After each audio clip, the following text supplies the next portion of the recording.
უკრაინაში ყველა კუთხეში სხვადასხვა რეცეპტი ჩემი ოჯახიდან.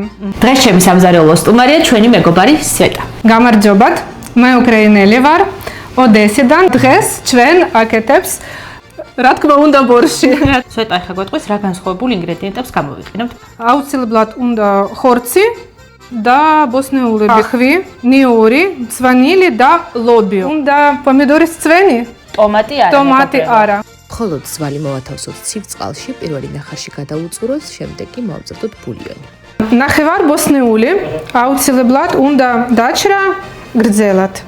დარჩენილი ბოსტნეული კი უნდა გავხეხოთ. ხახვი მოვშუშოთ ზედში, დავომატოთ გახეხილი ჭარხალი და სტაფილო. აუცილებლად ვიყენებთ ერთკოვს კარაქს, მოვასხამთ ძმარს ხასხასაფერისთვის და პომიდრის წვენს. დაახლოებით 1 საათში ბულიონი უკვე მზადაა. ამოვიღოთ ძვალი, დაბნის ფოთლები და ადუღებულ წყალში გადავიტანოთ ხორცის ნაჭრები.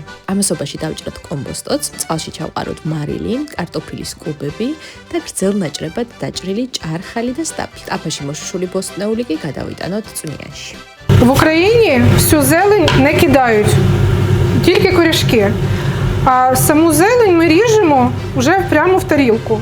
ამის შემდეგ ვამატებთ ნიორს, დაჭრილ კომბოსტოს, ლობიოს და შავ წიწაკას. უკრაინული ბორში აუცილებლად უნდა ვჩამოთ პამპუშკებთან ერთად. პამპუშკი არის პატარა პური, ნიორით და მწვანილით.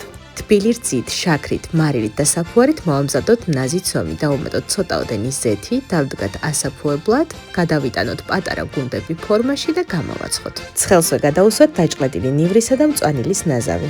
ახლა კი ბორში გადავიტანოთ თეფშზე, დავამატოთ არაჟანი, მოვაყაროთ მწვანილი და მივირთვათ გემრიელად.